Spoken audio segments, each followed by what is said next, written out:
최경영의 최강 시사. 네, 제가 어제 오프닝에서 이재명 민주당 대표는 억울함을 느끼더라도 검찰 조사에 응해야 한다. 결국 유권자들이 이 모든 상황, 이재명, 김건희, 윤석열 검찰의 공정성에 대한 종합적인 판단을 내릴 것이기 때문에 이런 오프닝 멘트를 했습니다. 댓글에 이런 중요한 반론이 있었습니다. 언론이 진실을 전달하면 그렇게 하면 되지만 대부분의 언론이 검찰 말만 전달하니 문제다. 이런 지적이었는데요. 이 부분은 저도 동의합니다. 어제 변상욱 CBS 전 대기자가 출연해서도 비슷한 지적을 했습니다만 한국 언론은 검찰이나 그 주변에서 흘러나오는 익명의 주장을 전해졌다, 알려졌다로 보도하면서 마치 이미 사실인 양 보도하는 경향 뚜렷하죠. 유독 한국 언론만 이렇습니다. 그리고 여전히 그렇습니다. 더구나 검찰이나 그 주변 말이 아니면 기사화를 잘 안 합니다. 그러니 검찰이 많이 파니까 이재명 관련 혐의는 검찰 주장 위주로 수없이 쏟아져 나오는데 피의자 반론은 찾아보기 힘들고 반대로 김건희 관련 혐의는 보도 자체가 잘 되지 않죠. 이러면서 우리 공정하니까 믿어달라고 하면 믿을 독자, 시청자들 별로 없습니다. 언론이 독자적 취재를 못하고 애당초 검찰 주변 말만 받아서 쓸 수밖에 없는 것이라면 그건 나태하거나 능력이 없는 것, 존재 가치가 없습니다. 권력의 눈치를 봐서 그러는 것이라면 그건 비겁한 짓이겠죠. 언론은 유권자가 투표를 할 때 필요로 하는 사실들을 포괄적으로 전달해야 합니다. 그게 민주정치에서 언론의 첫 번째 사명입니다. 그래야 유권자들이 종합적으로 판단할 수 있습니다. 최경영의 최강시사는 이재명, 김건희, 윤석열, 검찰에 대해서 포괄적 맥락까지 전달할 수 있도록 최선을 다해 노력하겠습니다. 네, 안녕하십니까. 12월 27일 세상에 이익이 되는 방송 최경영의 최강시사 출발합니다. 저는 KBS 최경영 기자고요. 최경영의 최강시사 유튜브로 도 실시간 방송됩니다. 문자 참여는 짧은 문자 50원, 기본자 100원이 드는 샵 9730, 콩 어플은 무료고요. 오늘 최강시사 국민의힘 전당대회 선거관리위원장에 위촉된 유흥수 당 상임고문 연결하고요. 그리고 민주당 김우겸 의원 만나보겠습니다.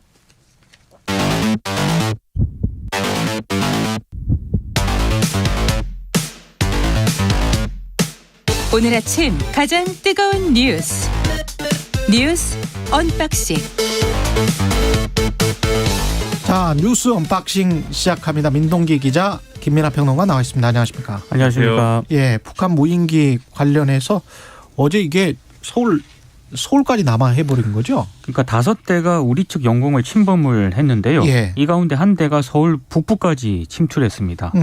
우리 군은 전투기, 공격 헬기, 경공격기 등으로 대응에 나섰는데 100여 발 사격까지 가했는데도 불구하고 격추에는 실패했습니다. 그 사이 무인기는 북한으로 돌아가거나 남측 레이더 탐지권을 벗어났는데요. 북한 무인기 대응을 위해 이륙하던 우리 경공격기 한 대는 또 추락을 했거든요. 추락을 했군요. 예. 지금 어찌됐든 우리 상공에 한 5시간 정도 머물렀다는 그런 얘기인데 일정 부분 정찰 정보를 챙겨갔을 가능성이 있기 때문에 방공망에 구멍이 좀 난 것 아니냐라는 비판도 나오고 있습니다. 격추에는 실패했고, 이게 지금 저 봉영식 연세대학교 통일연구원 전문연구위원회 이야기를 좀 들어보고 그 다음에 계속 이야기 나누도록 하겠습니다. 봉영식 연세대학교 통일연구원 전문연구위원 전화 연결돼 있습니다. 안녕하세요. 예, 안녕하십니까. 예, 북한의 의도는 뭡니까? 우리를 계속 피곤하게 만드는 것입니다. 북한은 매우 작은 비용으로 최대의 효과를 내는 비대칭 전략을 꾸준히 수립하고 있습니다. 왜냐하면 이제 경제력 아니 군사 기술적인 면으로 본다면 우리와 대응을 할 수가 없습니다. 그래서 재래식 전력 강화는 거의 포기한 수준이고 핵무기와 미사일 개발에 올인하는 것도 그런 차원이고 또 사이버 공격에도 힘쓰고 있죠. 이번에 무인기 동원한 것도 이렇게 매우 작은 비용으로 최대 효과를 내서 그 한반도에서 군사적 긴장을 고조시키고 안보 불안을 악화시키는 그런 전략을 수행하고 있습니다. 이게 2014년 KBS 보도에 또 자세히 분석이 돼 있던데 이미 그렇습니다. 이란 드론 있지 않습니까? 왜 그 우크라이나 전쟁에서 쓰였던 그런 것처럼 폭탄 테러 비슷하게 자폭 테러 뭐 이런 것도 이런 걸로 할 수 있습니까? 북한 무인기도? 그 조악한 수준이긴 합니다만은 그 말씀하신 대로 지금 우크라이나 전쟁에서 사용되고 있는 이란제 무인기는 그런 군사적 공격 능력을 수행할 수가 있고 북한 무인기도 수류탄을 탑재한다든지 한민구 전 국방장관이 그 인정했듯이 생화학 무기를 탑재해서 인명 피해를 발생시킬 능력은 있는데 이 무인기에 대해서는 국제법이 사실 공백 상태입니다. 왜냐하면은 민간인 그 피해라든지 어떤 구체적인 그런 군사 도발 행위가 있어야지 책임을 물을 수가 있는 것이거든요. 예. 이게 무슨 유인 항공기처럼 조종사가 있고 그래서 강제 착륙을 시도하거나 격추할 수 있는 그런 책임 소재를 묻기에는 굉장히 애매한 그런 것이 무인 정찰기입니다. 그래서 이것을 북한은 최대한 활용하면서 이것 봐라 윤석열 정부가 아무리 무슨 삼축 체제를 한다든지 강한 국방력, 뭐 한미 연합 공조를 이야기하지만 구멍이 숭숭 뚫리기 때문에 그 한국 국민들은 당연히 불안해야 된다. 그래서 북한에게 이렇게 강경하게 대응할 것이 아니라 이제는 현실을 직시하고 지난 5년 동안처럼 북한하고 대화하는 저자세 대북 정책으로 다시 빨리 돌아가야 된다. 왜 이렇게 힘들게 살고 불안하게 살려 그러느냐. 이러다 큰일 난다.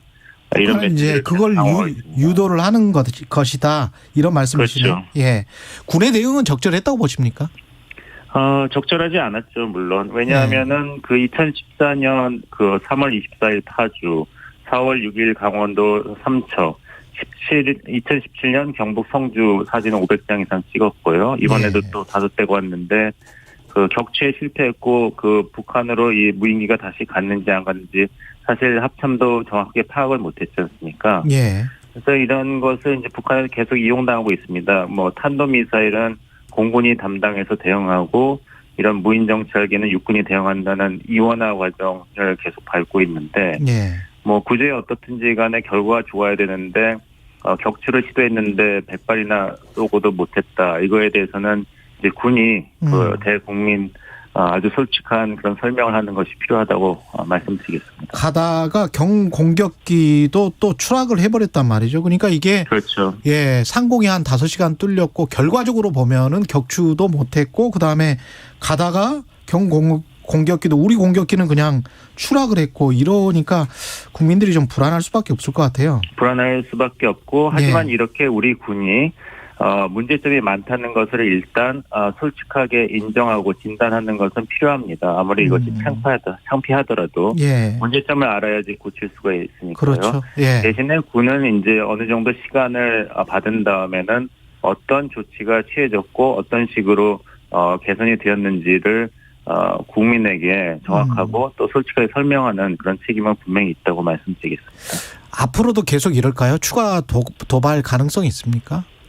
있습니다. 왜냐하면 아까 말씀드린 대로 북한이 우리에 대비해서 그렇게 전략적으로 우위를 가지고 있는 것이 별로 없습니다. 그러니까 가지고 있는 자산은 최대한 활용할 수밖에 없죠. 그것이 핵무기이고 사이버 공격이고 이렇게 무인기로 한국 이제 국민들을 불안하게 만드는 것이기 때문에 이런 것을 계속할 것이고 아까 말씀드린 대로 윤석열 정부의 이런 대북 강경책이 괜히 우발적인 군사 충돌을 야기한다. 그러니까 김여정 부부장이 지난번에 잘 이야기했죠. 왜 이렇게 힘들게 사느냐 요즘에 문재인 정부 때는 이런 위태로운 상황 없이 적어도 서울이 우리 관역은 아니었다.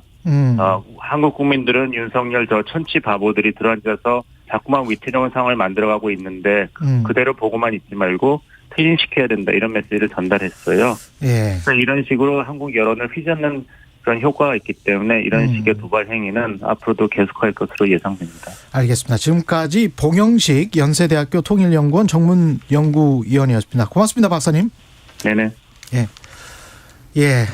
이게 결국은 봉 박사님도 그렇게 이야기를 하셨지만 힘을 통한 평화 구축이 윤석열 정부의 캐치프레이즈 같은 거였단 말이죠. 근데 그거를 일종의 이제 농락을 해버린 거예요, 북한이. 맞습니다. 예, 네, 그렇게 보고 있습니다. 예.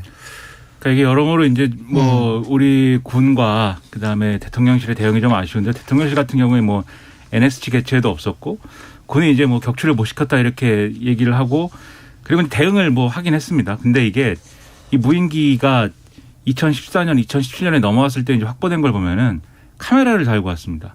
그랬죠. 2014년에는 제가 기억하기로는 캐논이었던 것 같고 2017년엔 소니였던 것 같은 다 일제 카메라죠. 그렇죠. 그 카메라 달고 와서 타이머 맞춰놓고 자기들이 예정했던 이제 이 어떤 장소에 도달했을 때 자동으로 찍히게 만들어놓고 뭐 이렇게 해가지고 사진을 갖고 가고 뭐 이런 건데 예. 정찰 그렇습니다. 임무니까. 그렇죠. 그러니까 이번에도 아마 그런 목적이 아닐까 판단한 것 같아요. 군은 왜냐하면 요 대응을 했는데 격추는 못 시켰지만 그러니까 이 군사분계선 이북으로 넘어가서 사진을 또 찍었습니다. 우리도 그러니까 예. 사진에는 사진으로 대응을 한 그런 모양새가 돼버렸는데 그러니까 이게 사실은 정찰 목적의 어떤 양쪽의 군사적인 어떤 긴장도를 올린 거예요. 근데 이전의 상황을 잘 기억을 해보시면 북한이 정찰위성이라고 썼잖아요. 그다음에 거기서 이제 찍은 사진이라고 해서 공개된 것이 있습니다. 예. 근데 그 수준이 아주 정확하고 뭐 이 사진을 보면은 뭘 찍은 건지 알 수가 없다. 우리가 그렇죠. 이렇게 평가를 했잖아요. 그랬죠. 거기에 대해서 김여정 부부장이 공개적인 반발 담화를 내놔가지고 우리가 뭐 여러 가지 맥락이 있는데 뭐 시험을 한 것인데 뭐라고 하면서 우리가 충분한 정찰 능력을 갖고 있다라고 강조를 하지 않았습니까? 그러니까 누가 시험 발사하는데 굉장히 정밀한 카메라를 쓰느냐. 근데 그렇게 반발한 다음에 이제 한 며칠 있다가 이제 그렇게 온 거잖아요. 정밀한 카메라를 아마 싣고 왔을 거라고 생각을 하는데. 그러니까 이게 사실 정찰 목적으로 찍었다라고 하면 그 다음에는 그 지점에 대해서 미사일 타격이라든지 이런 것들도 우리는 할 수 있다라고 하는 논리로 가는 거거든요.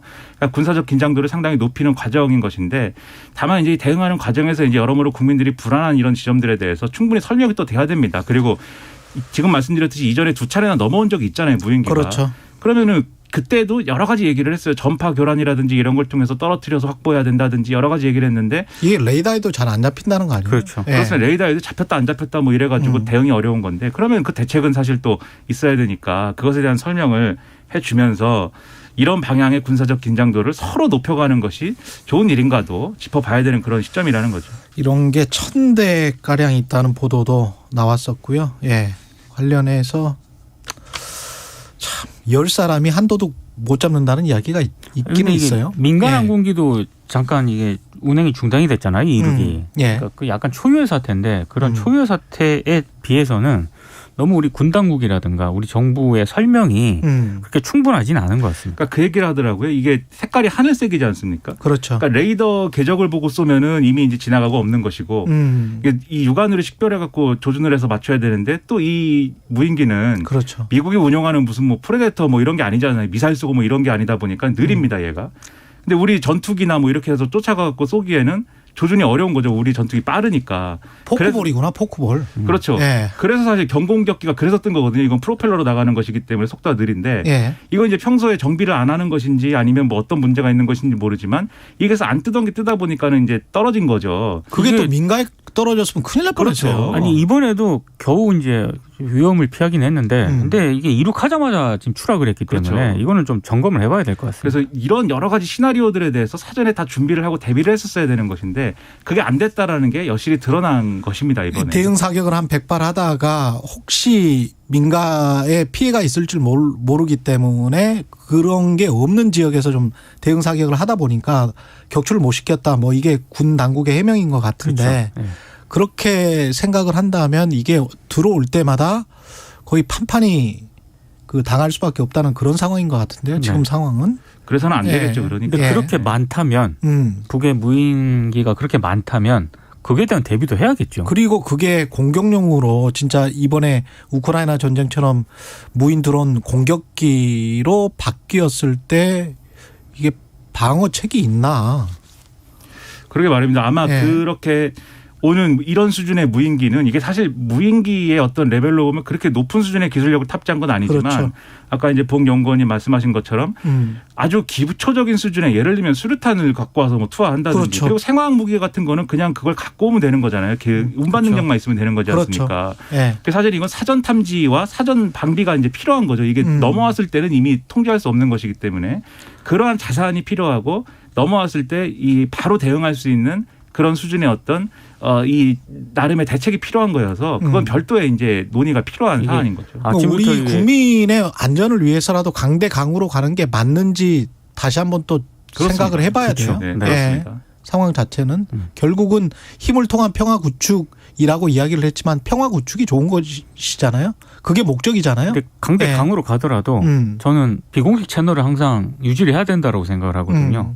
그런 것이 있는지에 대해서도 한번 점검을 해봤으면 좋겠습니다. 네. 박희영 용산구청장은 구속영장이 발부가 됐네요. 박희영 용산구청장하고 최원준 용산구청 안전재난과장이 어제 구속이 됐습니다. 두 명 모두에 대해서 재판부가 범죄 혐의에 대한 소명이 있고 증거인멸의 우려가 있다면서 구속영장을 발부했는데요. 일단 박희영 구청장 같은 경우에는 특수본 수사가 시작이 됐을 때 휴대전화를 교체를 했거든요. 그래서 증거인멸을 시도를 했었는데 아마 이런 행위가 상당히 좀 구속에 영향을 미친 것으로 보이고요. 최원준 과장 같은 경우에는 참사 당일 밤에 지인들과의 술자리에서 참사 발생 사실을 인지하고도 현장에 가지 않고 귀가를 했습니다. 아마 이런 부분도 좀 구속영장이 나오는데 상당히 좀 영향을 끼친 것으로 보입니다. 일단 특수본이 최성범 서울 용산 서방서장을 비롯해서 소방 간부들의 구속영장도 조만간 신청할 계획이라고 하고요. 일단 용산구청 간부들에 대한 신병을 특수본이 확보를 했기 때문에 뭐 서울시라든가 행정안전부라든가 이런 이른바 윗선 수사도 일정 부분 탄력을 받게 될 것으로 보입니다. 말씀하신 것처럼 이제 현장에 어떻게 대응했느냐, 현장에서 잘못 대응했다라는 거는 수사가 상대적으로 쉽고 무슨 혐의를 적용하기가 쉽지만 사전에 대비를 안 했다. 사전에 이렇게 했어야 되는 거 안 했다라는 거는 그것에 앞서 말씀드린 거에 비하면 다소 어렵거든요. 근데 지금 그 부분에 대해서 어쨌든 영장이 나온 겁니다. 그렇다고 하면은 지금 말씀하신 행안부라든가 윗선 수사라는 것도 결국은 사전에 왜 대비 안 했냐, 무슨 일이 있었느냐를 사실은 따지는 거거든요. 그러니까 거기로 갈 수 있는 길이 그래도 확보가 됐고 앞으로 그러면 또 성과를 기대를 해볼 수 있게 되었다라고 볼 수가 있겠습니다. 네.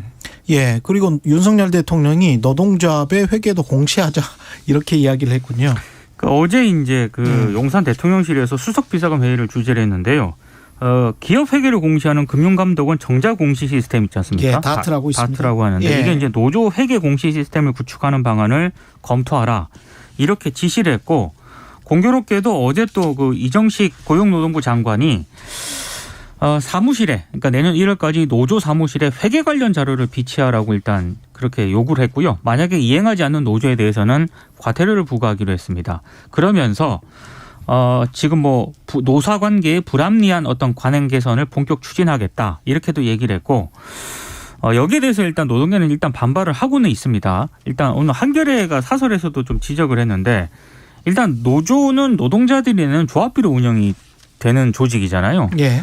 그래서 이제 조합 재정을 제대로 썼는지 그걸 판단 평가하는 거는 조합원들의 몫인데 이거 과연 정부가 개입하는 게 온당한 것인가 이런 문제 제기도 또 하나 있고 다른 하나는 지금 노조 회계 감사를 외부 감사로 의무적으로 받게 하는 뭐 이런 것도 추진을 하고 있지 않습니까? 정부 여당이. 예. 근데 이것도 법률상으로 보면은 주식회사 등의 외부 감사에 관한 법률은 비상장사 같은 경우에는 매출액 100억 이상, 자산 120억, 부채 70억 등의 요건을 갖춰야 됩니다. 그렇죠. 두 개 이상 요건을 갖춰야 되는데 지금 노조는 아무리 대형 노조라 하더라도 중소기업 매출보다 작은 규모가 작을 수밖에 없지 않습니까? 1년 예산이 뭐 아무리 크더라도 몇 억일 텐데. 근데 지금 그 기업 수준으로 회계감사를 받도록 하겠다라고 하는 건데 이게 온당한 거냐 이런 문제 제기가 지금 나오고 있습니다. 일단 첫째로 노조건 뭐건 어쨌든 회계 투명성을 제고하는 건 분명히 필요한 일이고 맞아요. 해야 됩니다. 그건 맞는데 왜냐하면 최근에 또 한국노총 소속의 건설산업노조에서 몇 억대 뭐 횡령사고가 나고 이랬기 때문에 그런 점은 개선을 해야죠. 첫째 그건 분명히 맞는데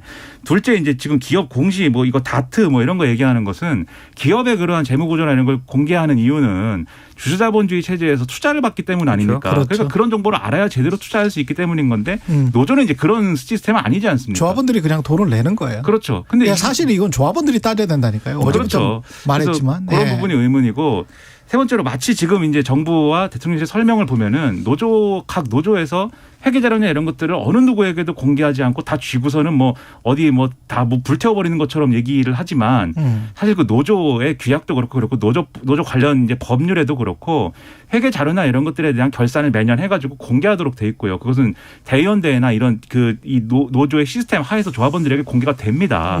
그리고 그 장부도 다 비치하게 해놨고요. 만약 그러지 않았다고 하면 그거는 위법 사안이고 또 노조의 규약을 위반하는 것이기 때문에 거기에 대한 이제 대응을 또 하게 돼 있는 것이지 지금 다들 뭐 꽁꽁 숨겨놓고 내놓지 않고 뭐 이런 상황은 아니거든요. 예. 그러니까 이렇게 그런 상황이 아님에도 계속 이렇게 접근하는 거는 뭐 다른 정치적 의도가 있는 거 아니냐는 반발이 정치적 나올 수밖에 의도가 없어서. 다른 정치적 의도가 있는 것 같아요. 왜냐하면 이건 일종의 프레임인 것 같은데 제가 아무리 공정하게 생각을 해봐도 매출 한 10억 정도만 하는 기업들 있잖아요. 네.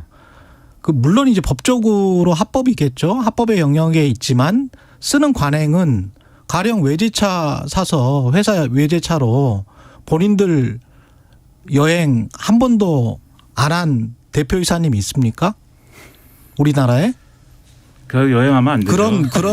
그런 병원장이나 그런 법률 회사의 대표 있습니까?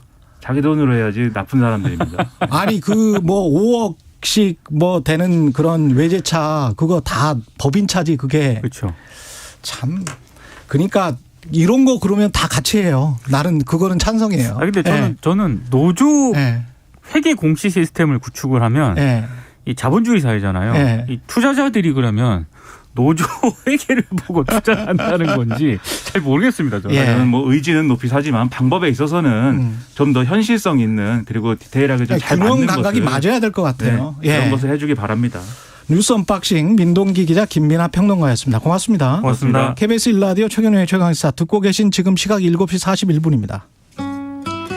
최강시사 출근길 날씨 정보입니다. 한파특보는 내륙 곳곳에 좀 남아 있습니다. 오늘 아침도 영하 15도 이하로 떨어진 곳이 좀 있고요. 서울은 어제와 비슷한 영하 7도대, 평년보다는 3도 낮은 기온으로 출발하고 있습니다. 여전히 한파의 기세가 눌리지 않는 곳도 있는데요. 그래도 지난주보다는 한파의 강도가 좀 꺾인 곳이 많고요. 오늘 낮 기온도 대부분 0도에서 10도 분포로 영상권을 잠깐 보이긴 하겠습니다. 평년보다는 좀 낮은 기온인데요. 서울, 세종이 2도까지 오르겠고 광주 5, 대구 6도 등 예상됩니다. 내일은 종일 서울이 한 자릿수의 영하권의 기온 다시금 보이겠습니다. 목요일 아침 기온은 이보다 더 떨어지겠고요.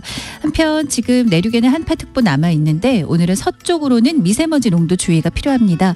대부분 서쪽으로 현재 서울을 포함해서 먼지 농도 좋지 않은데요. 종일 이어질 수 있겠습니다. 동해안은 건조특보 발효 중이고요. 내일은 새벽부터 아침 사이에 수도권을 포함한 일부 중부지방에 1cm 미만의 눈이 잠깐 지나겠습니다. 지금 서울 기온 영하 7도입니다. KBS 최경영의 최강시사 출근길 날씨 정보 최영우였고요. 이 시각 교통상황 KBS 교통정보센터로 가보겠습니다. 이현 씨가 정리해드립니다.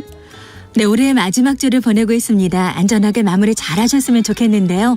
출근길은 평소보다 여유 있는 곳들이 많습니다. 경부고속도로 서울 쪽으로 북천안 부근에서 막히다가 수원 부근에서 속도를 줄이고 있고요. 달래내에서 반포 쪽으로 정체입니다. 부산 방향 한남에서 서초까지와 안성 분기점 부근에서 속도가 떨어집니다. 중부고속도로 소통은 대체로 원활하고요. 영동고속도로 강릉 방향 서창 부근이나 용인에서 양지 터널 쪽으로 막힙니다. 서울은 북부간선도로 도심 쪽인데요. 하월궁 램프 부근에 고장난 차가 발생했습니다. 시내부터 많이 밀리고 있는데요. 이 구간 25분 정도 예상됩니다. KBS 교통정보센터였습니다. 오늘 하루 이슈의 중심. 당신의 아침을 책임지는 직격 인터뷰. 여러분은 지금 KBS 1라디오 최경영의 최강시사와 함께하고 계십니다. 네, 국민의힘 전당대회가 내년 3월 8일에 열리기로 확정됐습니다. 준비할 선관위원장도 어제 임명됐는데요. 사선의 원로 정치인 국민의힘 유흥수 상임 고문입니다. 예, 전화 연결돼 있습니다. 안녕하세요, 위원장님. 예, 안녕하십니까. 예. 유흥수입니다. 예. 상임 고문님을 모르시는 분들도 있을 것 같아서 제가 간략하게 양력은 소개해 드리겠습니다. 85년에 예. 12대 국회의원으로 정계에 입문하셨고 사선 하셨고요. 주일 한국대사를 박근혜 정부 때 지내셨고 이번에 이제 국민의힘 전당대회 선관위원장을 맡게 되셨는데 예. 예. 그게 정진석 비대위원장이 그 추천을 하셨더라고요. 그러는가 봐요, 아마. 예. 예. 예. 어떻게 잘 꾸려 나가셔야 될 텐데 책임이 막중하시겠습니다. 그래요. 뭐 이 정치권을 떠난 지가 꽤 오래돼 가지고요. 예. 한 16대 국회를 마지막으로 제가 불출마 선언을 하고 정치판을 떠났습니다. 예. 그래서 한 18년 만에 이제 다시 조금 뭐 정치판 돌아왔다고 할 수 있는 건 아니지만은 잠깐 일보러 왔는데요. 뭐 좀 잘해봐야지요. 뭐 나라와 당을 위해서 한번 열심히 해볼 생각입니다. 예. 당 대표 후보들도 아는 분이 별로 없어서 그래서 위원장님을 추천했다. 이게 이제 정진석 비대위원장의 추천의 변의입니다. 그만큼 예. 이제 아는 분이 별로 없으니까 공정하게 최선을 다할 것이다. 이런 말씀이신데요. 그렇게 예. 친분이 별로 없으십니까? 다른 예, 대선 그래요. 후보들은? 아까도 예. 말씀드린 바와 같이 정치판을 떠난 지가 오래됐기 때문에요. 이제 지금 현재 뭐 누가 확실히 나올지 분명한 건 아닙니다만은 예. 지상에서 거론이 되고 있는 후보군들은 뭐 특별히 저하고 개인적인 인연이 있는 사람은 거의 한 사람도 없고요. 예. 제가 정치권에 있을 때는 그분들이 다 아직 정치권에 들어오지 않던 사람들이기 때문에 예. 그 후에 이제 당에 내가 상임 고문을 맡고 있기 때문에 그런 고문 회의가 있다든가 또는 뭐 당의 행사가 있다든가 하는 경우에 서로 만나서 인사를 나누고 하는 정도의 면식은 있지 그런 특별한 인연이라든가 이런 것은 뭐 전혀 없습니다.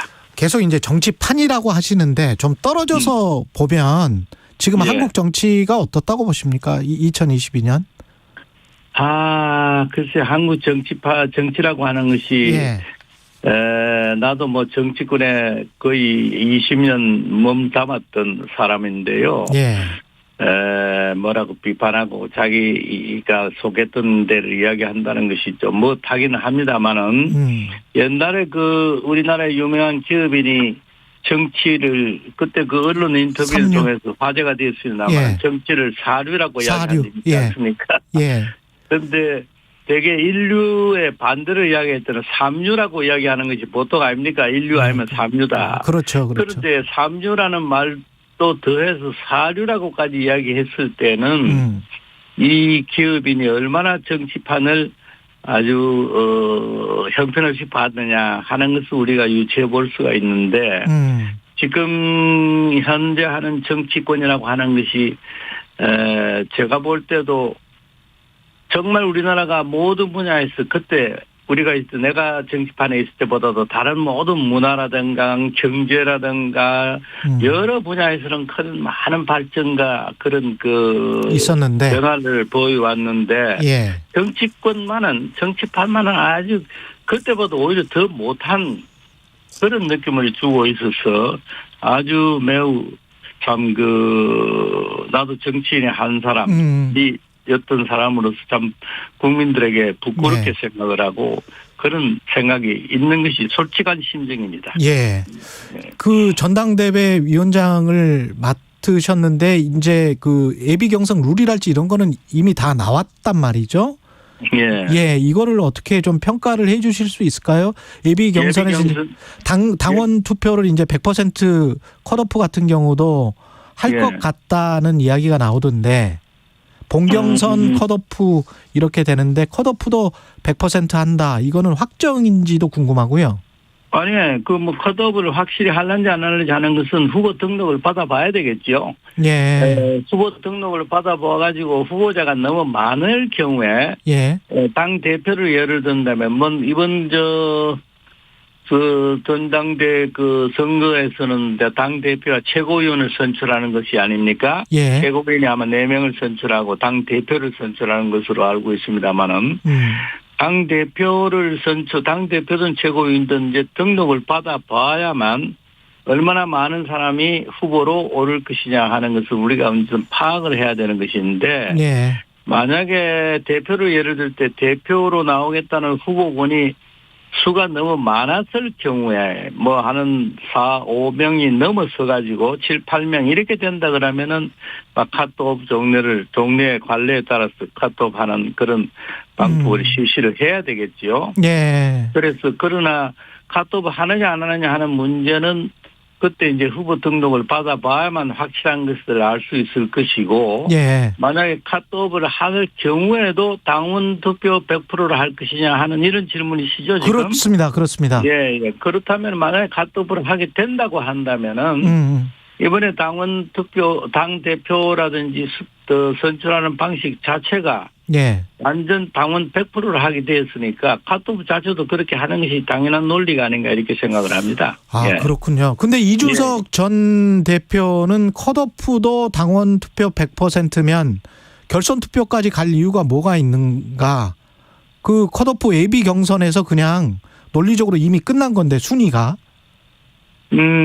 반드시 수리가 끝난 건 아니죠. 컷오프라고 하는 것은 예를 들면 10명이 출마 나왔다 그러면은 10명 가지고 결선 투표 하려니까 너무 수가 많으니까 복잡하고 하니까 그중에 5명을 추려가지고 5명 빼내겠다고 하는 거 아니에요?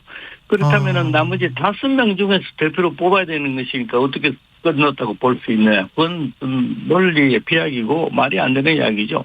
그 컷오프라는 제도라는 것은 너무 많은 사람을 가지고 다 할 때는 혼선이 되고 복잡하니까 10명의 후보가 나왔다고 하면은 10명 중에 반은 줄이고 반 남은 한 4, 5명 중에서 다시 본선 견순으로 하자 이런 뜻이 아닙니까? 그러면 그 결선 투표제까지 누가 되는지도 모르는 거니까 알 수가 없죠. 예. 결선 투표까지 하기로 했으니까 월드컵 8강, 4강 그리고 결승 뭐 이런 식이 되겠네요. 뭐 그렇게 이야기할 수도 있었겠죠. 예. 이 방향 당원 투표 100% 결선 투표제 이 방향에 관해서는 어떻게 평가하고 계십니까? 저는 생각할 때 그 뭐 논리적으로 하나도 잘못된 게 없지 않느냐 생각을 합니다. 논리적으로 하나도 잘못된 게 없다. 예, 원래 어느 당도 없이 옛날에는 당원만 가지고 다 대표를 뽑았던 거 아닙니까? 예. 그러다가 또 그때 사정에 의해서 이제 여론조사 옛날에 뭐 30% 했듯이 그런 식으로 바꿨다가 뭐 어떤 교회는 그보다 수를 줄일 수도 있을 것이고 또 뭐 반반에 할 수도 있을 수도 있을 것이고 여러 가지 제도를 생각해 볼 수가 있는 것인데요. 원래대로는 원래 당원에 의해서 대표를 선출했다는 그 자체는 원래 논리적으로 아주 맞는 이야기죠. 당의 대표를 뽑는 것이 당원이 중심이 돼서 당원에 의해서 뽑는 것은 당연한 논리였던 것인데 막 그동안 뭐 그때 여러 가지 사정을 하나하나 분석해 보지는 않았습니다만은 그때 사정에서 이번에는 막 한 여론조사를 20% 30% 넣어보자 하는 그런 또 변화를 가지고 그때는 그렇게 했을 때가 있었지만 잠깐만 위원장님 한 1분밖에 안 남아서 그런데 하필 이 상황에서 윤심이 많이 작용할 수도 있는 이런 당원 투표 100% 결선 투표제를 하는 게 특정 후보를 염두에 둔 것 아닌가 뭐 이런 비판에 관해서는 어떻게 생각하십니까 마지막으로? 뭘 염두에 둬요? 특정 후보의 탈락을. 그건 말도 안 하는 이야기죠. 특정 후보 누가 지금, 누가 했으면 좋겠어요. 거기서 특정 후보라는 거는 말도 안 되는 이야기고요. 그렇습니까? 네, 특정 후보는 말도 안 되는 이야기고. 특정 후보를 밀어주거나 탈락시키거나 이럴 의도는 전혀 없다. 그런 의도는 전혀 없고, 윤심이 어떻다니 하는 거는 말도 안 되는 이야기고. 말도 안 되는 이야기다. 개인적인 신분으로 가보자면은 이 신문에서 어떤 특정 후보를 떨어뜨려야 되겠다 이렇게 말하는 그 특정 후보하고 나는 오히려 인연이 있으면 있는 사람이에요. 있는데 하여튼 그런 거는 이야기가 되지 않은 이야기고 또 여론이 이번에 당원 수도 한 100만 명 가까이 됐다고 하는 수도 훨씬 많아지기 때문에 당원의 여기까지 바로 듣겠습니다. 민심이라고 볼 수도 있는 것입니다. 국민의힘 전당대회 선관위원장 유흥수 상임고문이었습니다. 고맙습니다. 감사합니다.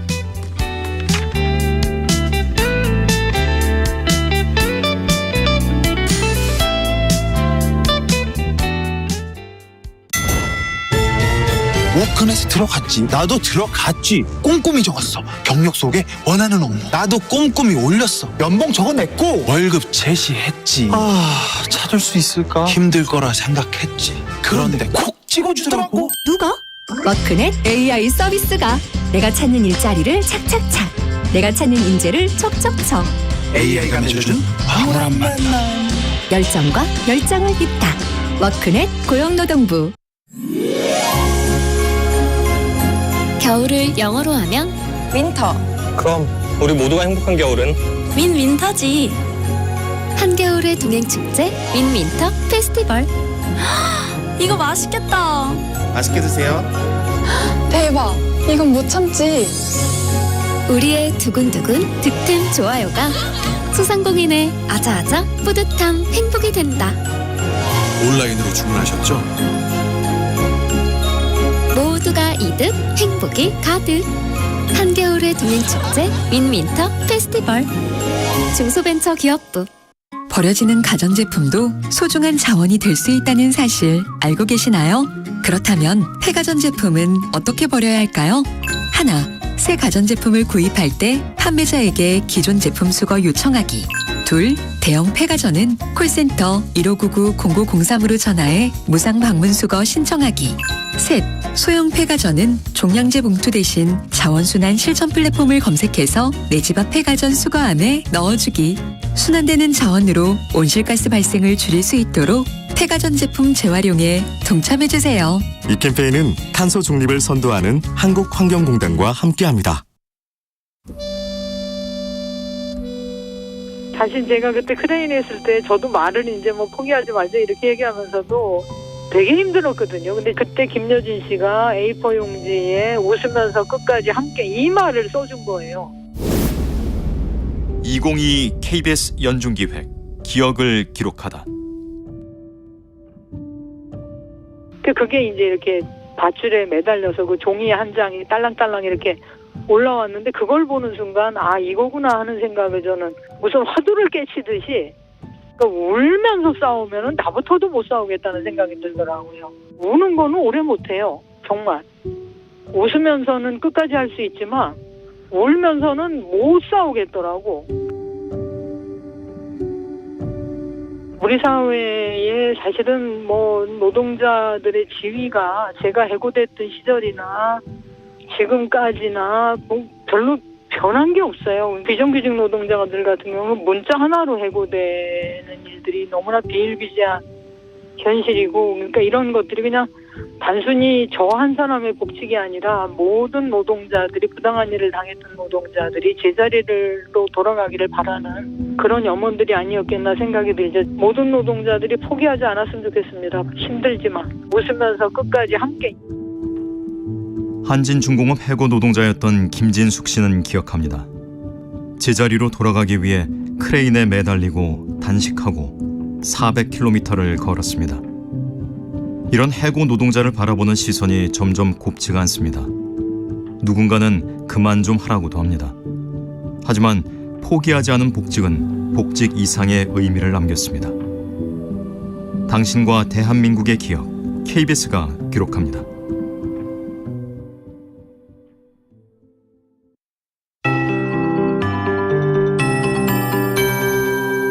KBS 58분 날씨. 지난주보다는 한파의 기세가 좀 꺾인 곳이 많지만 여전히 곳곳에 한파특보가 남아 있고요. 특히 중부지방, 경기 중북부나 강원 북부 쪽, 강원 내륙으로 한파특보 내려져 있어서 이들 지역의 기온은 영하 15도 이하로 뚝 떨어져 있습니다. 서울은 영하 7도대로 어제와 비슷한데요. 평년보다는 3도 정도 낮고요.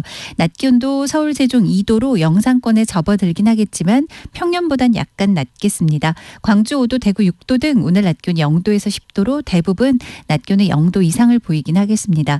평년보다 낮은 기온은 이번 주에도 계속 되겠습니다. 쭉 내일과 모레도 서울은 종일 영하권의 기온, 한 자리 수의 영하권의 기온이긴 해도 유지를 하겠고요. 세미 한파까지는 아니고 평년 이맘때에 연말 추위가 예상됩니다. 연말 연초에는 맑은 날이 많을 텐데요. 내일은 중부지방으로 눈이 살짝 지나겠습니다. 내일 새벽부터 아침 사이에 수도권을 포함한 중부지방 한때 눈이 눈이 올 텐데 1cm 미만으로 양이 그렇게 많지는 않겠고요. 내일 밤부터 모레 아침까지에도 일부 서해안에 가끔 눈이 오겠습니다.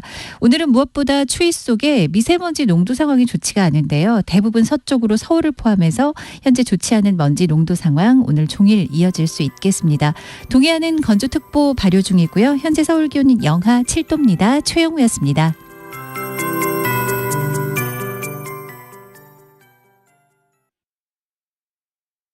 정성을 다하는 국민의 방송 KBS가 8시를 알려드립니다. AM 711kHz, FM 97.3MHz, KBS 1라디오입니다. HLKA.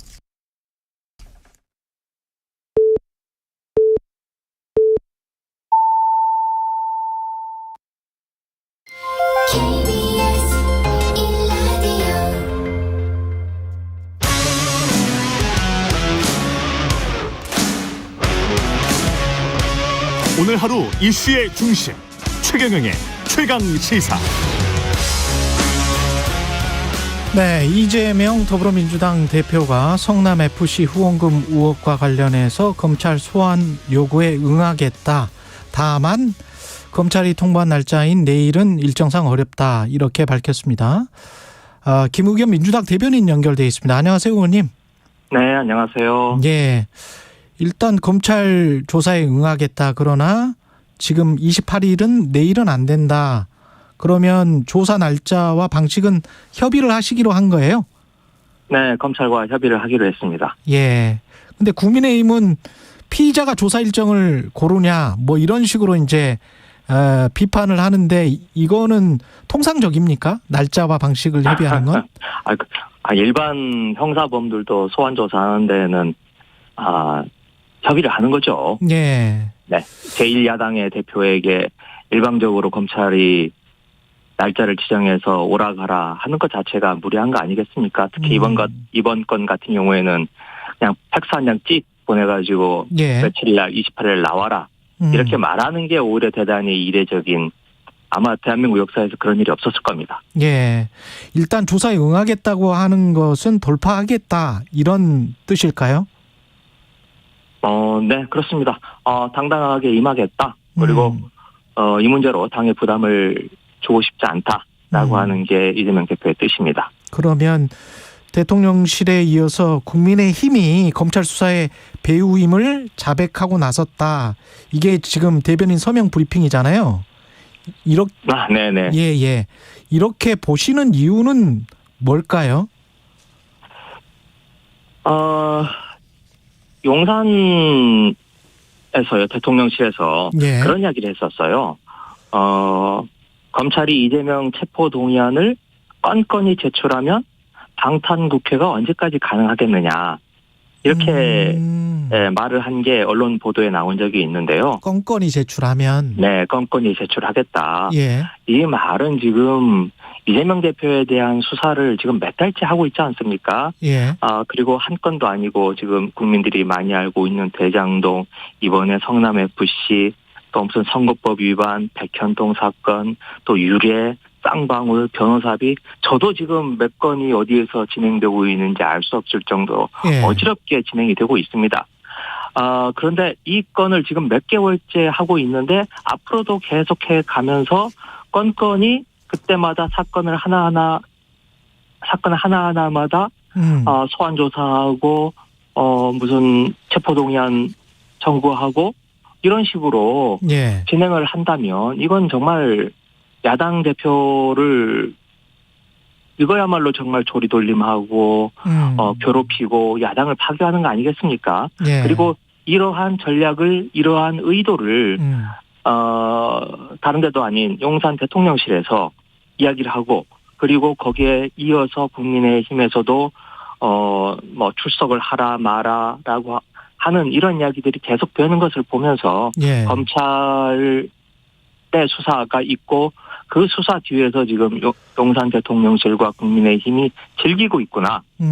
이렇게 생각을 하게 되는 겁니다. 이번에 소환 조사를 통보한 그 부분 있지 않습니까? 성남FC 관련 의혹에 관해서는 어떻게 지금 민주당은 파악을 하고 있습니까?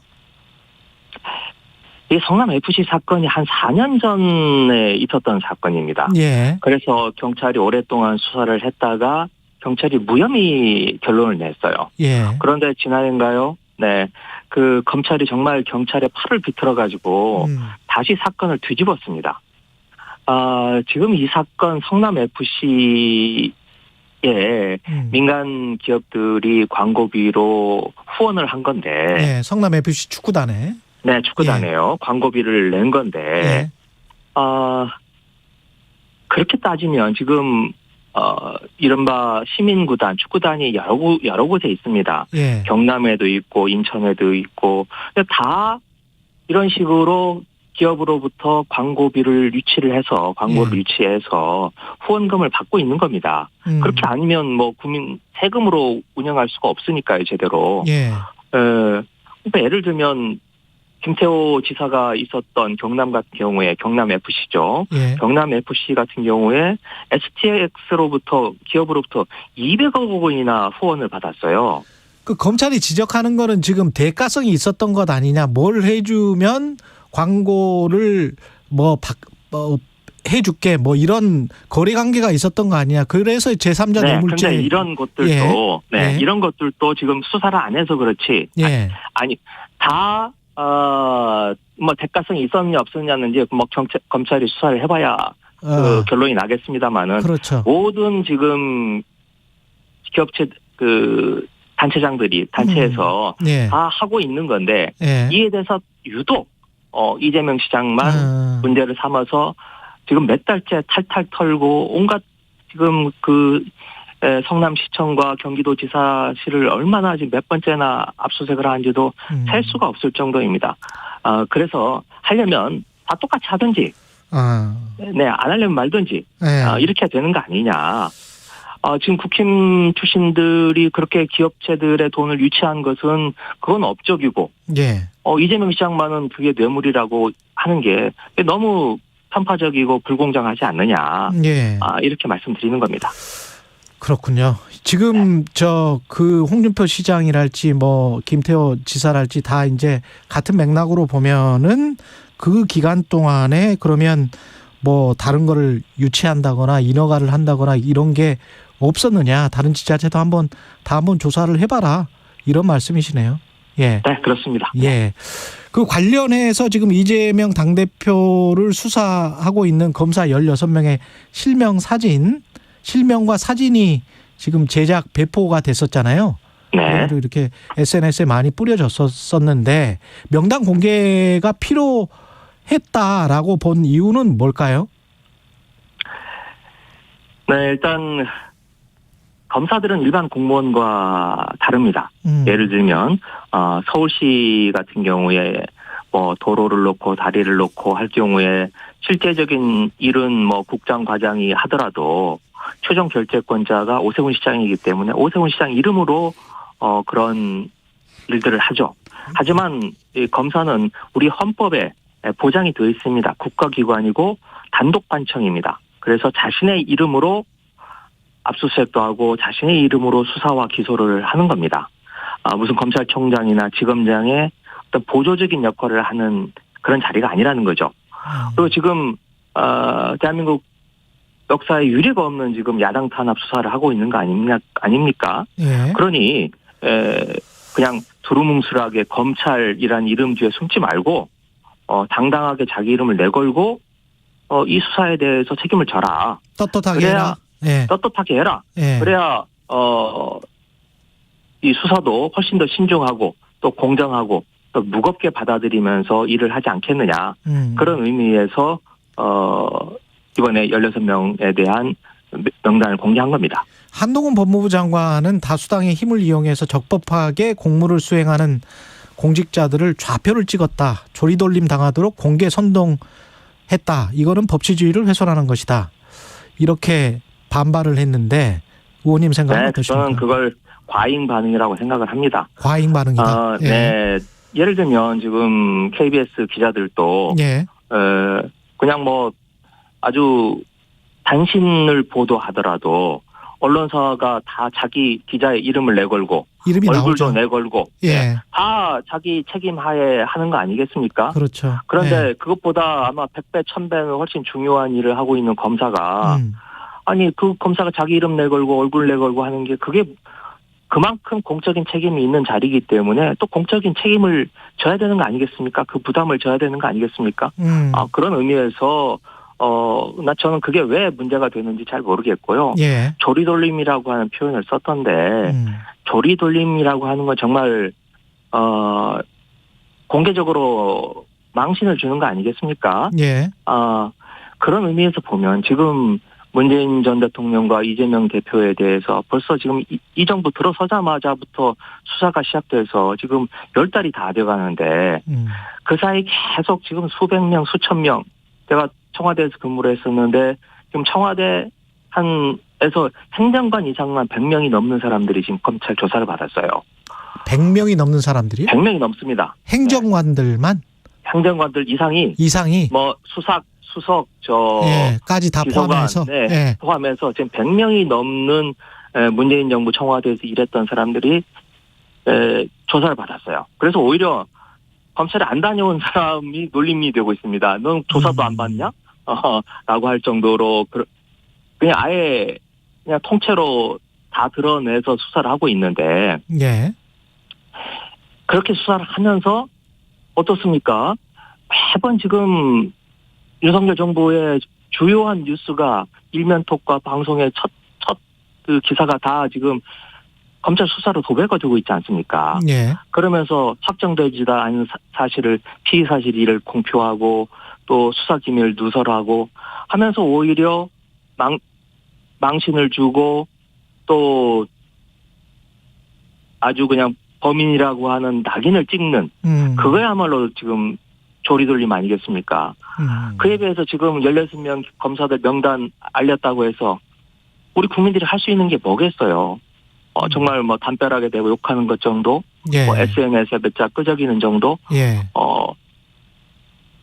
조리돌림이라고 하는 표현 썼는데 두 개를 한번 저울에 한번 달아보면 어떤 게 진짜 조리돌림인지 한번 국민 여러분들께서 판단해 주시기 바랍니다.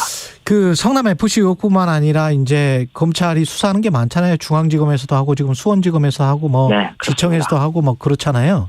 네. 대장동 의원 대전에서도 하고 예. 뭐 지금 뭐 전주에서도 하고 뭐 한두 군데가 아닙니다. 앞으로 대응을 어떻게 하실 겁니까? 이 관련해서? 사실 저희들이 별로 할 수 있는 게 없죠. 예. 근데 뭐 지금 들어오고 있는 이런 것들에 대해서 지금까지 해오듯이 국민들에게 호소하고 또 조사 받으라고 하면 네. 일정 협의해서 받고 라고 하는 게 지금 이재명 대표의 뜻이니 당당하게 나가서 조사를 받도록 하겠습니다. 예, 다른 사안들도 관련해서 뭐 일정만 협의가 되면 조사를 받겠다 이런 말씀이시네요. 예. 근데 그건 뭐 지금 다른 사안들에 대해서 예. 지금 아까 제가 말씀을 드렸듯이 지금 이재명 대표 건에 대해서 뭐 백현동, 성남, 선거법, 뭐 유례, 쌍방울, 변호사, 뭐 카드, 뭐 이게 한두 가지가 아니에요. 그런데 이게 번번이 소환 조사하고 포토라인에 세우고 뭐 저 체포동의안 제출하고 영장 청구하고 그렇게 할 건지 네 그게 정말 국가기관으로서 정부 여당으로서 해야 될 일인지 거기에 대해서는 한번 어떻게 나올지 저희들이 지금 알 수가 없습니다. 아 그렇군요. 네. 예. 그래서 그건 한번 저희들이 보고 저쪽에서 카드를 내밀면 그걸 한번 보면서 한번 생각을 해보겠습니다. 당장 노웅래 의원 그 체포동의안 표결과 관련해서는 어떻게 생각을 하십니까? 예. 그것도 지금 망신주기죠. 지금 집을 압수수색하면서 뭐 나온 그 돈들에 대해서 이게 마치 노웅래 의원이 부정하게 받은 것처럼 언론에 유포를 하고 공개를 하면서 망신을 줬지만 실제로 영장을 청구하면서는 그 돈하고 이번에 6천만 원하고는 아무런 관련이 없는 사건만 영장을 청구했습니다. 예. 그러면서도 이렇게 지금 한 정치인의 명예에 대해서 대단히 금이 가는 그런 일을 지금 검찰이 한 거고요. 예. 지금 체포동의안이 들어와서 지금 예정대로라면 내일이죠. 28일에 본회의에서 처리가 될 텐데 당에서는 당론으로 정하지는 않고 각자 의원들의 판단에 지금 맡기고 있습니다만은 예. 당내 기류는 부결시켜야 된다라고 하는 여론이 압도적으로 많은 것으로 저는 파악을 하고 있습니다. 도이치모터스 주가 조작 의혹과 관련해서는 김건희 여사뿐만이 아니고 지금 재판 과정에서 보면은 최은순 씨, 윤석열 대통령의 장모도 권오수 회장과 통화를 하는 사이고 도이치모터스 내부 상황을 알려준 것 같은데 어때요? 네, 라고 그렇습니다. 검사가 이게 지금 질문을 했었잖아요. 네네, 그렇습니다. 이게 좀 며칠 전에 보도가 나왔는데 지금 법정에서 속속 최은순 또 김건희 여사가 도이치모터스 주가 조작에 깊숙이 개입해 있다라는 걸 보여주는 법정 진술들이 나오고 있습니다. 증거들이 나오고 있습니다.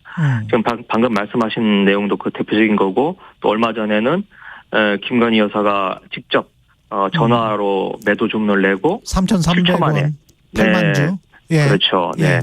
7초 만에 매도 매수가 이루어지는 그런 일도 있었던 거고요. 예. 근데 이에 대해서 지금 검찰이 아무런 말도 지금 하지 않고 있습니다. 서면 조사조차도 지금 하지 않고 또 조사를 할 건지 말 건지에 대해서도 입을 꽉 다물고 있습니다. 이러면서 이재명 대표 문제에 대해서 한동훈 장관이 뭐 우리나라의 사법 시스템을 이야기하고 한동훈 장관은 법에 따라 공정하게 결정될 것이다. 법에 따라 공정하게 하면 된다라고 예. 말하는 게 정말 내로남불인 거죠. 지금 김건희 여사의 이 문제에 대해서 이렇게 지금 증거가 차고 넘치고 흘러나오는데 이에 대해서는 아무런 이야기를 하지 않고 그 잘 작동한다는 대한민국의 사법 시스템이 왜 한남동 앞에만 가면 멈춰버리는 겁니까? 작동을 멈춰버리는 겁니까? 그것부터 하고 그다음에 이재명 대표에 대해서 문재인 전 대통령에 대해서 수사를 한다면 그럼 훨씬 더 명분이 있다고 생각합니다. 관련해서 뭐 대통령실이 입장을 표명해야 된다거나 아니면은 특검으로 제도적으로 가야 된다거나 뭐가 지금 정해진 게 있나요? 박홍근 원내대표는 특검을 다시 언급해서. 네. 예. 뭐 한동훈 장관이 됐던 또는 대통령실이 됐던 김건희 여사 문제에 대해서 떳떳하게 입장을 밝히고 그리고 저희들이 그게 안 된다면 지금 특검을 전 추진해야 된다고 생각합니다. 지금 현재 이태원 국정조사가 지금 진행 중이어서 한꺼번에 두 개를 다 하기에는 어려움이 있으니 국정조사가 마무리되는 대로 특검을 추진해야 된다는 게 하여튼 제 개인적인 생각입니다. 사면 관련해서는 어떻게 생각을 하십니까? 이명박 전 대통령 사면으로 가닥을 잡은 것 같은데요. 네. 그것도 말이 안 되죠. 지금 이명박 전 대통령, 지금 정부 여당 쪽 여권 인사라고 할 수 있는 분들이 이명박 전 대통령, 원세훈 전 국정원장, 추경환, 전 장관, 등등 해서 우르르 무더기로 풀어주지 않습니까? 이분들의 그 형량이 50년 6개월입니다. 다 합치면. 그런데 김경수 지사를 비롯해서 야권 인사들은 합쳐봐야 지금 5년 8개월밖에 안 돼요. 10분의 1밖에 안 되는 겁니다. 거기에 지금 김경수 전 지사는 나 끼워넣지 말아라. 나 들러리 세우지 말아라. 라고 공개적으로 의사를 표명했는데도 억지로 지금 이렇게 집어넣는 것은 그냥 들러리를 세우겠다. 최소한의 명분이라도 갖추겠다. 이런 의도로밖에 안 보이는데 오히려 그런 행태가 훨씬 더 모욕적이고 해서는 안 될 일이라고 생각을 합니다. 김의겸 더불어민주당 대변인이었습니다. 고맙습니다, 의원님. 네, 고맙습니다.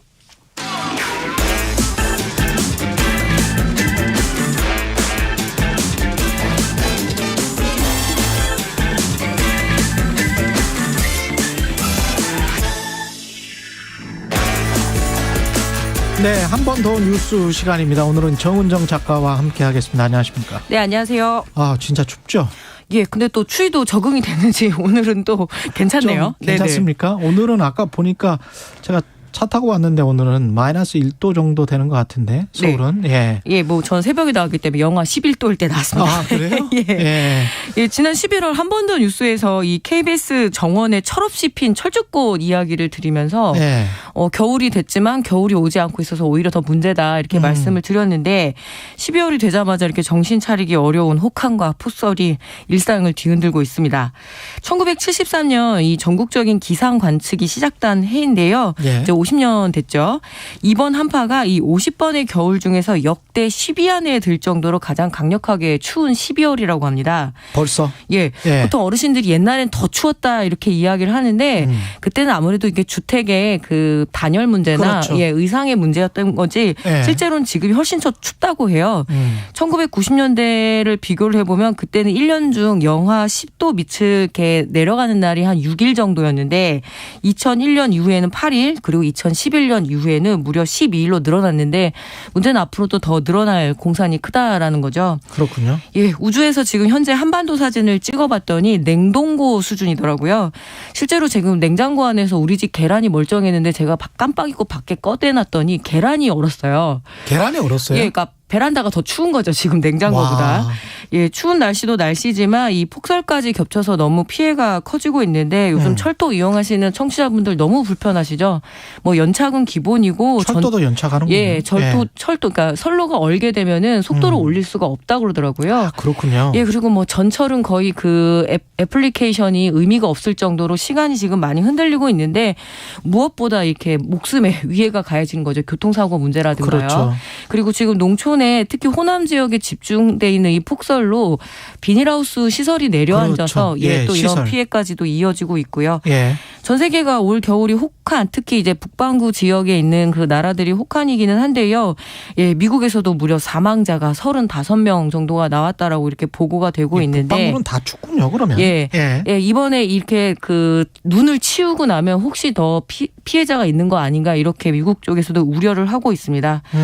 예, 겨울에 뭐 본래 추운 지역이기도 하지만 결국에는 이 문제가 기후 위기의 문제와 기후 위기의 문제다. 무관하지 않다는 것이 더 큰 문제겠는데요. 좀 분석이 나왔습니까? 예, 그 3년째 이어지고 있는 이 라니냐 현상 때문에 동태평양의 수온이 매우 낮아서 이 추위와 연결되는 문제가 있고요. 게다가 북극 감소라는 그러니까 북극핵의 그 온도가 상당히 빨리 추워지면서 그러니까 올라가고 이제 뭐라고 그러죠? 이쪽 지역, 그러니까 남반구? 대륙 지역은 오히려 그 따뜻하다 보니까 더 큰 충돌이 나서 이렇게 겨울 폭풍의 현상이 있다라고 기상학자들이 진단을 하고 있는데요. 그렇군요. 그러니까 인간이 저지른 이 상황 때문에 굉장히 힘들어져 버린 거죠. 인간이 고통을 받고 있는. 그렇죠. 우리의 잘못이기도 하죠. 여기에 또 환율 문제나 우크라이나 전쟁에 따른 이 가스 공급의 문제로 영국이나 유럽은 지금 난방 파산을 걱정할 정도라고 이야기합니다. 난방 파산? 예, 근데 멀리 찾을 것도 없을 것 같아요. 우리나라 지금 농어촌에 주로 이제 등유로 기름 보일러로 이렇게 난방을 하고 있는데 작년에 비해서 무려 50%가 올랐습니다. 그러니까 비닐하우스 하시는 분들은 지금 굉장히 힘들 것 같아요. 예, 그뿐만 아니라 이렇게 고령의 농촌 주민들 특히 어르신들이 충분한 난방을 하지 못해서 이 건강에 굉장히 큰 문제가 생길까 우려가 되고 있는데요. 결국 이 기후위기와 경제위기의 문제가 형편 어려운 사람들을 파고든다라는 점에서 더 고약한 것 같습니다. 그래서 이게 따로 어떻게 유류세를 절감해 줄 수 있는 방법이 없나? 뭐 어떤 그 농업용 유류세 그 지원도 있고 그리고 에너지 바우처 제도라고도 있는데요. 충분하지는 않죠. 그래서 이렇게 에너지 취약계층의 건강을 최소한 지킬 수 있도록 에너지 지원이 필요하고 그게 바로 기후 정의 아닐까요? 네. 박지수님은 조금 전 옥상에 이불 빨아서 널어두는데 바로 얼었다. 예, 동태가 되죠. 김재영님은 창가에 있는 올리브유가 색깔이 변했다. 거의 반쯤. 올리브유도 그렇죠. 기름인데. 기름인데 동결 현상이 나죠. 반쯤 얼어 있는 상태라고 말씀하셨고 한규봉님은 영화 투모로우의 현실화가 아닌가. 투모로우는 정말 무서운 이야기죠. 뭐 겨울은 겨울답게 추워야 된다고 하지만 이렇게까지 추운 것은 상당한 큰 문제입니다. 그리고 금쪽 같은 결혼지역 사태 이게 솔루션 예능이라고 나왔는데 국민닥터 오은영 박사 각광을 계속 받았었는데요. 지금 좀 문제가 되고 있습니다. 네, 좀 상당히 난감한 상황에 처해 있습니다. 예. 이 화제이기도 하고 논란이기도 했던 MBC TV 예능 오은영 리포트 결혼지옥이 현재 많은 논란에 휩싸여 있습니다. 한 재혼 가정의 그 사연을 다루면서 이 놀이를 한다면서 이 아동에게 부적절한 신체 접촉을 한 이 아버지가 이 문제가 됐죠. 그리고 예. 그 장면이 여과없이 방송을 타게 되면서 지금 방심위에 무려 3,600건 정도의 그 항의가 접수가 됐고요. 민원이. 예, 그리고 예. 폐지를 요구하는 그런 민원도 지금 빗발치고 있다고 합니다. 예, 일단 해당 프로그램을 이끄는 오은영 박사는 억울하다는 입장을 피력을 했는데요. 예. 친부여도 조심해야 할 부분이고 새아빠는 더욱 조심해야 한다라고 지적을 했지만 방송 과정에서 편집이 되어서 그 의도가 정확히 전달되지 않았다 이런 입장을 밝혔는데요. 예. 뭐 이에 제작진은 문제 장면을 다시 보기 서비스에서 지금 내렸다고 합니다. 그러니까 방송 중에 그러니까 녹화 중에는 충분히 이야기를 했는데. 네네. 근데 이제 편집이 됐다. 네. 근데 편집의 문제인가요? 뭐 편집의 문제만으로는 볼 수 없을 것 같습니다. 워낙 예. 이제 오은영 박사가 명성과 인지도가 높다 보니까 예. 관련 콘텐츠 그리고 유사 콘텐츠가 엄청 쏟아져 나와 있는 상황입니다. 뭐 일종의 흥행 보증표이기도 하지요. 근데 가끔 보게 되면은 사법적 개입이 필요한 상황에 어떤 그런 정신과적 상담으로 해결할 수 있는 문제일까 이런 의문이 들 때도 몇 번 있었거든요. 그러네요. 또 이 그 내담자들의 성격을 갖는 일반인 출연자들 중에서 특히 미성년자들의 신상과 사생활이 과하게 노출되는 문제는 계속 좀 제기가 되어 왔습니다. 그런 문제도 있을 거고. 예, 뭐 결국 저 솔루션 예능에 출연을 할 수 있다는 것 자체가 이 내담 비용과 그리고 어떤 가정의 그 내밀한 생활과 맞바꾸는 그런 형식이기도 했으니까요. 그렇죠. 또 이번 결혼지옥에 문제된 에피소드의 경우에는 이미 아내 되는 분이 남편을 아동학대 혐의로 경찰에 신고한 상태였다고 합니다. 아, 그랬었어요? 예, 뭐 제작진 측은 어쩌면은 아내의 행동을 수긍하지 못하고 있는 이 가정의 문제를 좀 전문가의 눈으로 깊게 분석하고 뭐 해결을 제시하려고 했다고는 하지만 이거는 사법적 개입이 필요한 거고 아직 그런 유죄인지 무죄인지 뭔가 좀 판단을 내려야 되는 거잖아요. 게다가 또 이제 일반인이고 일반 시민이고 그래서 의학적 판단보다는 오히려 좀 이런 판단들이 그러니까 정확한 어떤 법적 판단들이 필요했었는데 그렇다라면은 편집의 문제라고는 할 수 없죠. 그때서야 전문가가 이 문제는 좀 다시 생각해보자라고 할 수 있었어야 된다라는 생각이 좀 들고요. 지나치게 상업적으로 흐른 게 아닌가 네. 뭐 이런 비판이 있을 수가 있겠네요. 예, 이 사태가 해프닝으로 끝나지 않고요. 지금 이게 관찰 예능부터 해서 솔루션 예능이 너무 차고 넘치거든요. 예, 어떤 개인의 삶을 좀 한번 들여다보고 좀 조심해야 되지 않을까 이런 생각이 드네요. 한 번 더 뉴스 정은정 작가였습니다. 고맙습니다. 네, 감사합니다.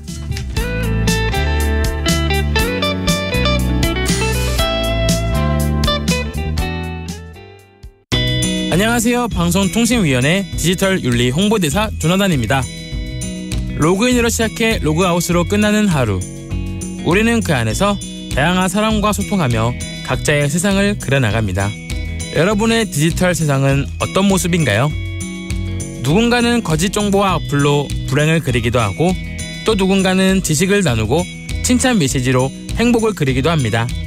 아름다운 디지털 세상을 그려낼 수 있도록 방송통신위원회와 함께 노력하겠습니다. 배려와 소통으로 함께 만드는 디지털 공간. 아름다운 디지털 세상은 나로부터 시작됩니다. 아이 김씨, 밭에서 뭐해? 인삼 경작 신고하려고 반면적 좀 재고 있었지. 그게 뭔데? 나도 해야 하나? 당연하지 이 사람아. 인삼 농사 짓는 사람들은 모두 해야 한다고. 인삼 생산량을 예측해 공급 과잉을 막고 수급 균형을 통해 농업인의 소득을 보장하고 체계적인 관리로 소비자에게 품질 좋은 인삼을 제공할 수 있도록 하는 인삼 경작 신고가 2022년부터 의무제로 전환되었습니다. 인삼을 경작하는 농업인이라면 재배지 관할 인삼농협에 신고해 주시기 바랍니다. 이 캠페인은 한국인삼협회와 인삼자조금관리위원회가 함께합니다.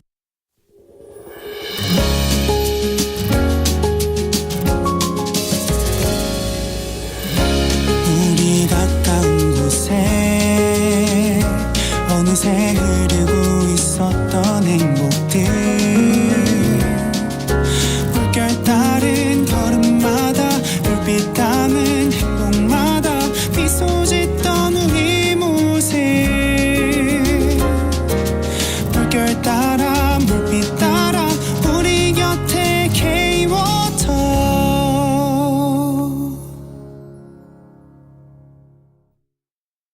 잠시 후 8시 반부터 일부 지역국에서는 해당 지역 방송을 보내드립니다. 손이 시려워 발이 시려워 겨울바람 때문에 아무리 추워도 여러분의 자산은 꽁꽁 얼면 안 되기에 오늘도 홍사원의 경제쇼는 바른 정보만 준비하겠습니다. 오후 4시 5분 홍사원의 경제쇼 꼭 기억해 주세요.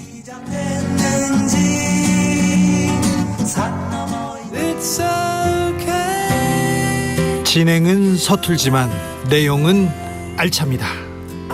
진실의 편에서 정의의 편에서 약자의 편에서 뉴스를 전합니다. 주진우 라이브와 함께 더 많이 더 오래 웃었으면 좋겠습니다. 매일 오후 5시 5분 KBS 1라디오 주진우 라이브. 지금 시각은 8시 30분입니다. KBS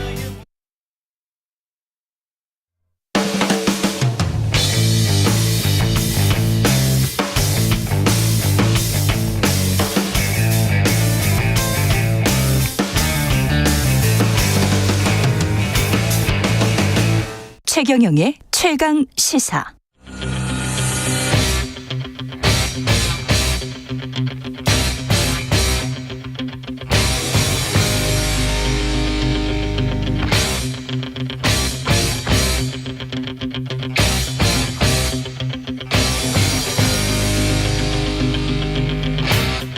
네, 답답한 정치 이슈를 팍팍 때려보는 시간입니다. 정치펀치.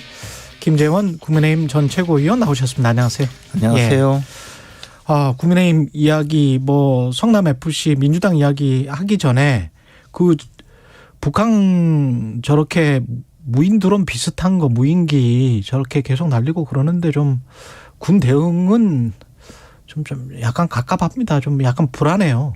그러게요. 이제 무인기 2m도 되지 않는 무인기 이제 전장이 2m가 되지 않는 소형 그 무인기인데 그렇죠. 이게 이제 5대가 그 DMZ를 넘어와서 한 대는 은평구까지 돌아다니고 나머지 4대는 파주부터 시작해서 서울 북부까지 왔다는 거 아니에요? 강화도까지 돌아다니고 이렇게 했는데 문제는 사격을 하고 사격을 하고도 결국은 한 대도 격추시키지 못하고 한 100발 사격했다는. 예, 이것을 사실 100발이라고 하지만 조준 사격을 했을 거 아니겠어요? 그렇겠죠. 예, 그냥 어디 적기가 침투해 오기 때문에 무차별 사격을 하는 것도 아니고 조준 사격을 했는데 포획하지 못하고 북으로 돌려보내거나 또는 흔적이 없어졌다. 어디 있는지 지금 모르는 거죠. 그런 상황이 되었는데 솔직히 말씀드려서 이게 안보 불안이라기보다는 군 대응이 과연 적절한가. 지난번에는 현무 미사일을 동해안으로 발사했다는데 서쪽으로 떨어지길 않나. 이번에도 경공격기가 사실 이륙하자마자 추락하고 이런 것이 과연 지난 5년 동안 문재인 정부에서 훈련도 하지 않고 계속적으로 군이 어떤 도상 연습도 제대로 하지 않는 그런 정도로 운영이 되었기 때문에 이렇게 군 전체가 지금 대응 태세가 안 된 것인지 아니면 근본적으로 지금 문제가 있는 것인지 이런 것을 한번 생각을 해봐야 되지 않을까. 지금 북한의 무인기가 1000대가 넘는다는 거 아니겠어요? 그렇죠. 벌떼처럼 넘어와서 사실 자폭 공격이라도 어떡할 건지 지금 이번에는 아마 그저 우리 군의 대응 태세를 교란시키거나 점검하기 위한 그런 시도 같아요. 백주대낮에 이렇게 5년 만에 한 번 와본 거죠. 사실 5년 만에 온 건지 그동안은 전혀 몰랐던 건지. 그러면 이제 더 큰 문제고. 왜냐하면 지난번에 사실 문재인 정부 때 무인기도요. 날아다니는 걸 보고 잡은 게 아니고 국내 실컷 돌아다니다가 청와대까지 촬영하고 저 남쪽에 사드 그때 떨어졌었지. 사드 기지까지 촬영하고 돌아가다가 떨어진 거예요. 맞아. 그때 떨어졌었어요. 그래서 지금 무슨 일이 벌어졌는지 알 수가 없는 거죠. 다만 이 한 대를 포획을 하면 어디 항적 궤도를 찾을 수가 있고 그렇겠네. 무슨 정보가 들어있는지 이 그 무인기를 만드는데 부속은 어떤 게 사용되었는지 수준이 그 기술 수준이 어느 정도인지 알 수 있는데 원격 조정이 가능한지 어느 정도 가능한지 그것도 궁금합니다. 사실은 원격 조정을 할 수 있으니까 지금 돌아갔겠지. 돌아가든지 예, 뭐 예. 거기다가 솔직히 말씀드려서 이게 지금 조종사가 타고 있는 비행체가 아니잖아요. 그렇죠. 북한에서 이 조정을 하면서 우리 저 영공을 돌아다녔는데 그러면 조준 사격을 한다면 예. 이 무인기가 사격하고 있는 저 어떤 지역을 피해 다닌 것이 아니잖아요. 북한에서 이 대공 사격을 하는 걸 알 수가 없지 않습니까? 그렇겠죠. 그러니까 사실 사격 실력도 제가 공군의 사격 실력. 예. 그렇죠. 제가 좀 걱정스럽습니다. 예. 탑건. 예. 톰 크루즈가 필요할지도 모르겠습니다. 그 민주당 이야기부터 해보겠습니다. 성남 FC 관련해서 이제 그 출석하겠다. 근데 좀 조율하자. 날짜, 형식 뭐 이렇게 이야기를 하고 있는데요. 아까 김우겸 대변인은 당당하게 대응하는 것이다. 이렇게 이야기를 하고요. 어떻게 보세요? 제가 전부터 말씀드렸는데 네. 당당하게 대응하겠다. 뭐 내가 무섭냐 뭐 이렇게 주장은 하시지만 네.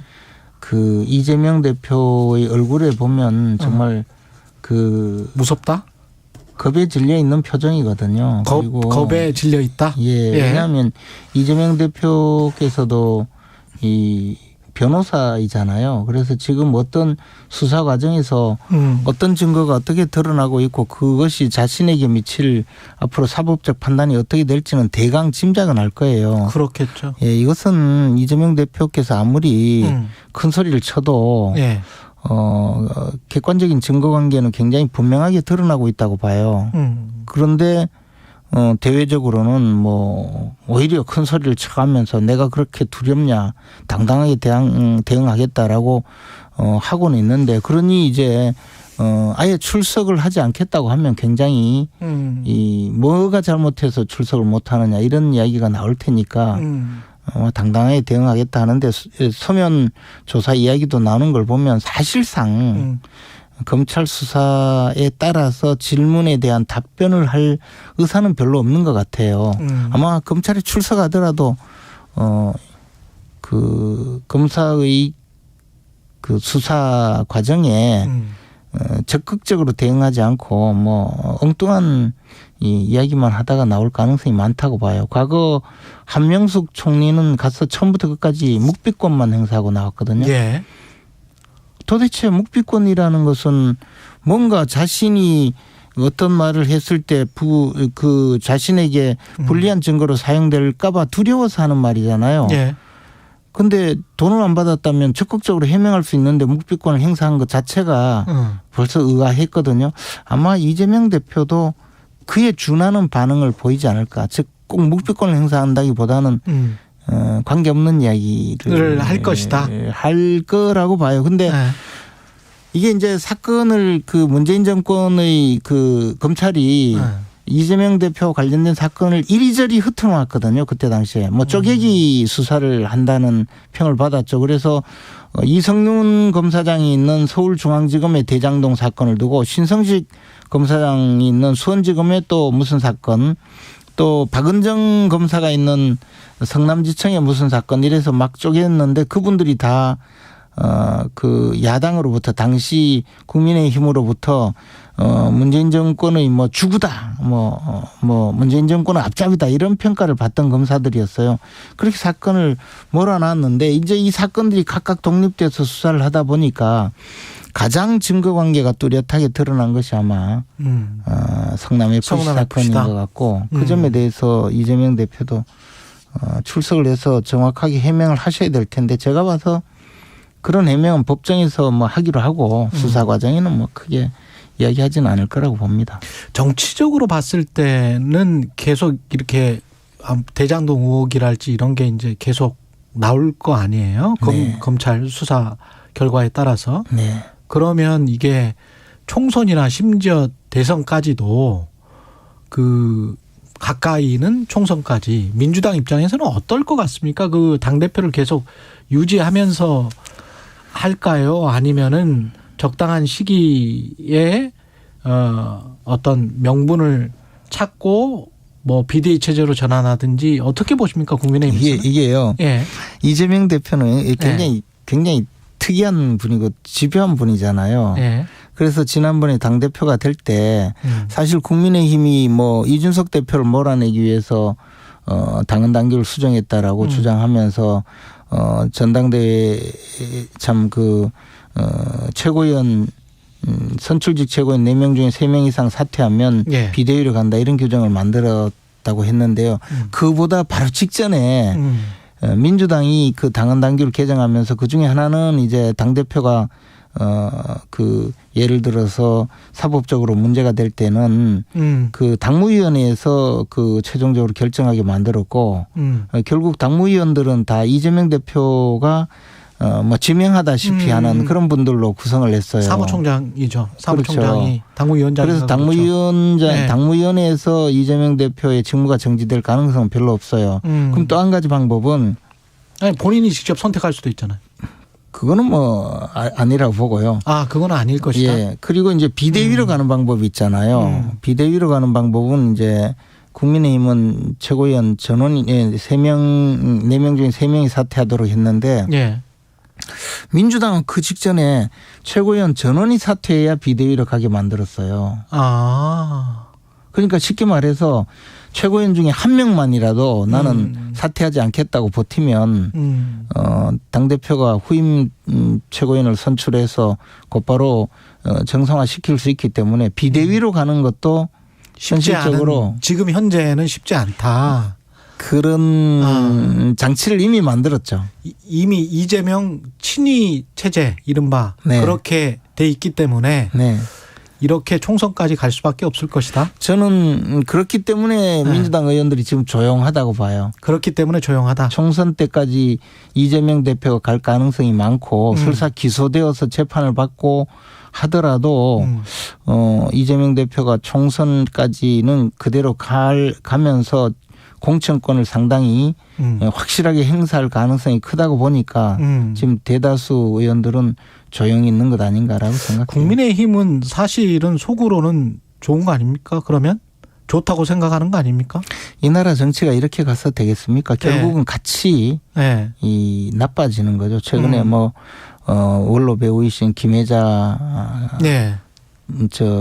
김혜자 씨께서 요즘 정치 보니까 대본도 나쁘고 연기도 나쁘다고 하던데 이게 대본이 이 모양이 되면 국민들이 정치권 전체에 대해서 불신을 하지 않을까요? 국민의힘 대본과 각본은 지금 전당대회 룰로 해서 결선 투표제까지 되는데 그게 이제 또 유승민 의원 쪽이나 이준석 당대표나 전 대표나 이런 쪽은 상당히 비판을 한단 말이죠. 이게 윤심으로 해서 이른바 이제 그러면 윤석열 친위 체제를 해서 하려고 하는 거 아니냐. 그러면은 이게 어떻게 보세요? 이거는.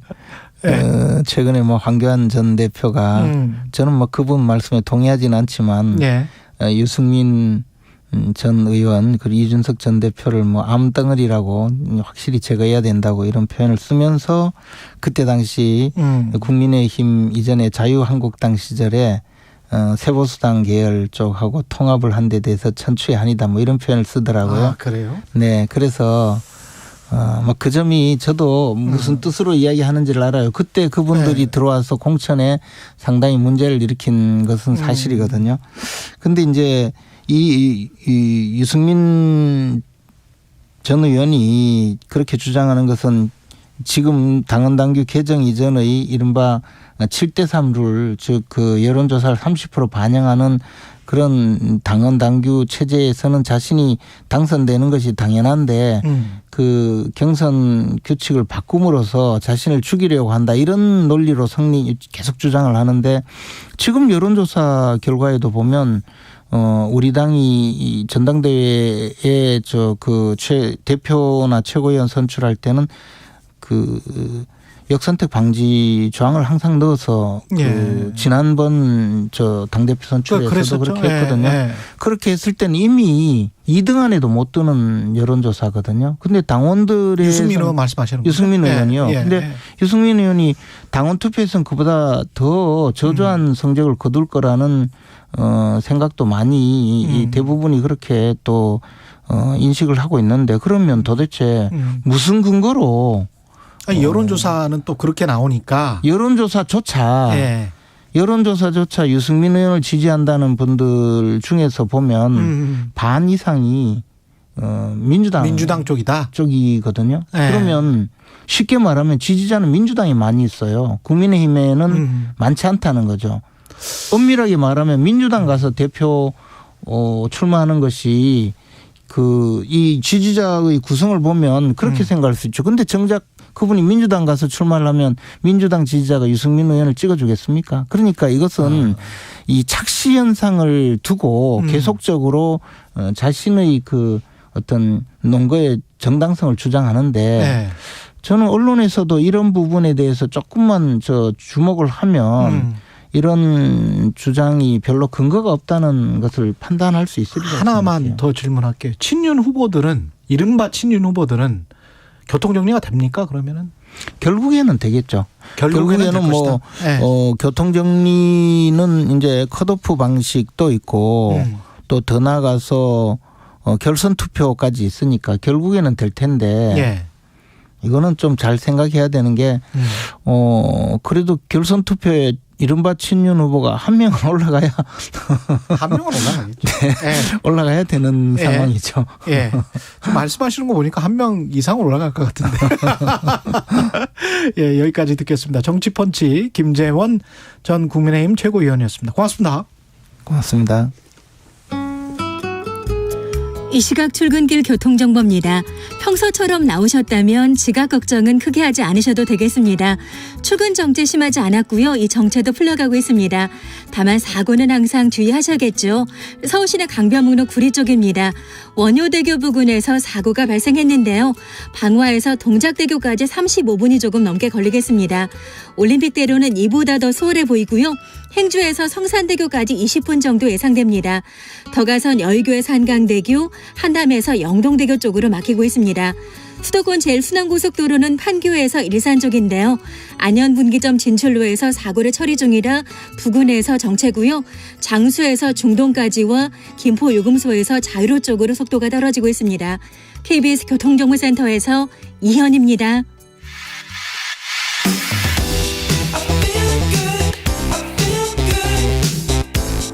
세상에 이익이 되는 방송 최경영의 최강시사.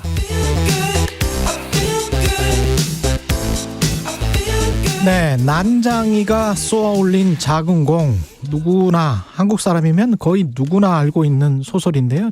조세희 소설가가 지난 25일 숙간으로 별세했습니다. 문학계뿐만 아니고 정치권, 애도의 목소리가 이어지고 있는데요. 난쏘공, 조세희 작가가 우리에게 남긴 건 뭔지 문학평론가이시고요. 인하대학교 교수십니다. 김명인 교수 연결돼 있습니다. 안녕하세요, 교수님. 안녕하세요. 예, 인터뷰 응해 주셔서 감사하고요. 난쏘공은 뭐 고등학교, 중학교 교과서에서 필독서로 아마 나올 것 같은데 간단히 그래도 작품에 대해서 소개를 좀 해 주십시오. 예, 1978년도에 간행된 연작 소설집인데요. 예. 70년대 중후반 산업화 시대죠. 2대에 걸친 도시빈민노동자 가족의 고통과 희망을 그린 12편의 종단편을 이뤄진 연작 소설집입니다. 근데 뜨내기 자동 노동자인 난장의 아버지하고 어머니, 그다음에 정규 공장 노동자 그린 세 자식들이 주인공이고요. 이들의 참 외에도 자본가인 재벌가족 구성원들과 또 두 계급사의 중간계급들의 삶과 생각의 양상도 잘 드러낸 좀 총체적인 화폭을 가진 노동 우수를 할 수 있겠습니다. 리어진 기법 대신에 이제 우화나 환상, 의식의 흐름 등 좀 과감한 모더니즘 기법들을 채용해서 미학적 논쟁도 유발했던 작품이죠. 모더니즘, 그렇죠. 예. 근데 리얼리즘 쪽에서는 약간 좀 뭐랄까요? 그 공격하시는 분들도 있었던 걸로 기억하는데 예, 비판하시는 예. 분들도 이제 노동자들의 당 70년대나 80년대에는 그 뭐 민중주의라고 할까요? 노동자들의 삶을 있는 그대로 그들의 목소리로 드러낸다는 어떤 원칙이랄까 어떤 그 입장이 강했던 것 같습니다. 예. 이 리얼리즘적 입장인데 조세희 작가는 그런 그 입장에 연연하지 않고 그 자기 관점에서 노동자들이 이렇게 말할 것이다. 뭐 그들의 말을 그대로 전한다라는 것보다는 자기 방식으로 그것을 그 한번 여과해가지고 좀 노동자 삶을 이렇게 좀 멀찍이 바라봤다 할까요? 그러니까 떨어져서 바라봤다. 그렇죠, 그렇죠. 예, 이제 물론 굉장히 그 삶을 있는 것을 드러내겠지만 그들의 말, 대화라든지 상상이라든지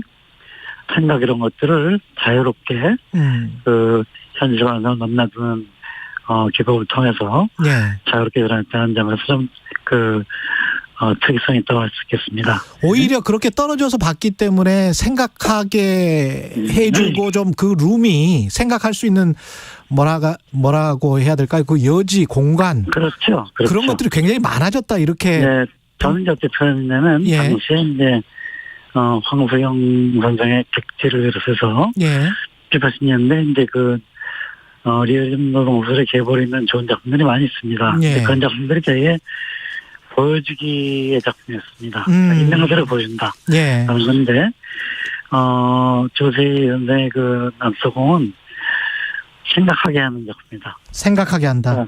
그렇죠. 보여주는 동안에도 계속해서 반성적인 거리를 유지하고 작가 쓰는 사람 또는 바라보는 사람의 입장을 계속 환기시키고 당신도 여기 연루되어 있다는 사실을 계속 이제 환기시킵니다. 환기시키면서 생각하고 반성하지 않으면 볼 수 없는 그런 독특한 어떤 그 소설 구조를 만들었다고 볼 수 있겠습니다. 예. 그 가까이서 직접 뭐 만나 뵙기도 했고 그랬었잖아요. 교수님이. 그죠?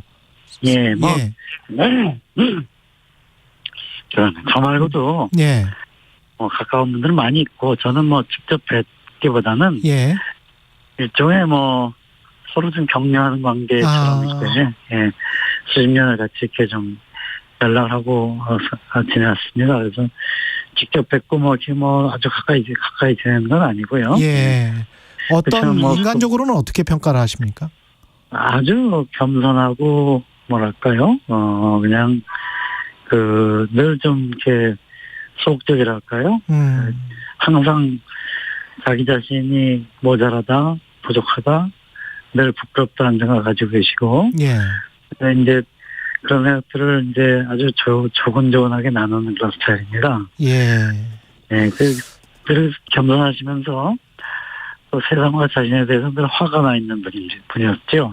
세상과 자신에 대해서 화가 나 있다. 네네네. 그 자신에 대해서 화가 나 있는 거는 이런 어떤 모순된 세상을 바꿀 수가 없기 때문에 느끼는 좌절감.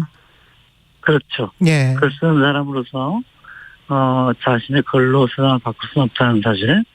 그리고 뿐만 아니라 열심히 이제 여러 현장을 돌아다니고 참여하고 직종노동자를 만나고 돕고 하는 사람은 살았어도 오랜 시간 동안 그렇게 우리나라의 노동자들의 삶이 가난한 사람들의 삶이 획기적으로 나아진 게 없기 때문에 바뀌지가 않는다. 그렇죠. 뿐만 아니라 이제 우리 사회가 이렇게 행복한 사회가 되지 않았기 때문에 그거에 대해서 늘 이제 고민하고 힘들어하시던 그것 때문에 병도 오신 것 같습니다. 한국 문학사에서 처음으로 300세를 돌파한 작품이 난소공입니다. 난장야수와 어울린 작은 공인데 지금 70년대 작품이잖아요, 이게. 그죠? 그렇죠. 이게 출간된 지가 40년이 넘은 건데 근데 여전히도 한국 사회의 맥락, 부동산 개발, 투기, 그다음에 쫓겨나는 철거민들, 그다음에 재개발 지역에서 원래 살았던 사람들 거의 지금 다시 정착해서 돌아오지를 못하고 있거든요. 아직도 똑같아요. 그래서 그렇습니다. 울림이 있을까요? 어떻게 보십니까? 그렇죠. 이제 절대적인 민고는 이제 좀 받아들일 수 있겠죠, 우리가. 그러니까 네. 뭐 이때는 난장이야 소린 장모는 이웃집에서 고기 굽는 냄새 때문에 그 어머니가 창문 닫고 일부러 그 냄새가 집안에 못 들어오게 하는 그런 장면이 있습니다. 예. 근데 그런 정도는 아니죠. 고기 뭐 삼겹살 정도는 구워 먹을 수 있는 형태도 그렇죠. 있지만. 예. 그걸 불구하고 이제 불평등과 소외, 그 다음에, 양극화 이런 것들은 여전히 상대적으로 너무나 이제 심화된 게 사실이고요. 예. 그건 단지 조세희 작가는 그게 본 게 아니라 그런 양극화가 심화되고 누군가는 절대적으로 부유하고 누군가는 절대적으로 가난한 이런 세상 자체가 타락한 세상이라고 본 거죠. 예. 이러한 타락이라는 문제는 70년대만이 아니라 오히려 2000년대 이후 90년대 말 이후에 적자 도생과 양극화가 대표되는 신자유주의가 지배하는 시대든 지금 사회든 더욱더 중요한 문제로 떠올랐지 않습니까? 예. 그러니까 이런 양극화, 어떤 극단적인 빈부격차 이런 것들이 사람들의 영혼을 망가뜨리는 거죠. 예. 그렇다는 점에서는 그때나 지금이나 똑같습니다. 예. 난소공의 주인공들은 가난하기 때문이 아니라 가난으로 인해서 영혼이 왜곡되고 비틀리고 인간답게 살지 못하는 것이 더 괴로웠던 거거든요. 예. 그런 사람은 지금도 예컨대 뭐 편의점 그냥 사각김밥 연명하는 그렇게 살아가는 수많은 청년들한테도 여전히 현실적인 문제가 아닌가 싶습니다. 대학에서 지금 강의를 하실 때 난소공을 아직도 지금의 대학생들한테도 읽히고 계시잖아요, 교수님이. 그렇죠. 네. 어떤 부분들에 공감을 하고 어떤 이야기를 합니까, 요새 청년들은? 이제 옛날 이야기, 예컨대 이제 뭐 70, 80년대 일반적인 노동자들을 읽으면 옛날 얘기라고 생각하죠. 예. 그리고 그때 그랬었구나. 뭐 노동자들이 고통을 겪다가 뭐 투쟁이라도 이기는구나 이런 정도 생각하는데. 예. 난소공을 읽으면은 굉장히 생각을 많이 하게 됩니다. 그리고 이제 난소공의 대표적인 우화적인 장치가 있는데요. 예. 멜비스티하고 클라이언 예방이라는 장치가 있습니다.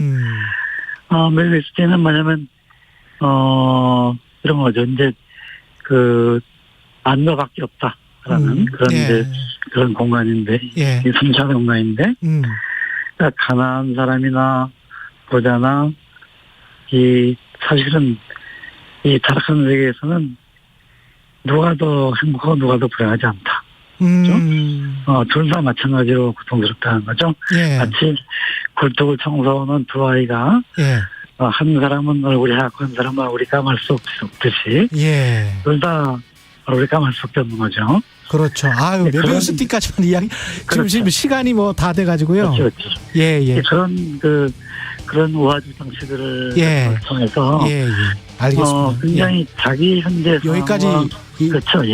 들어야 되겠습니다. 죄송합니다, 교수님. 김명인 인하대학교 교수였습니다. 고맙습니다.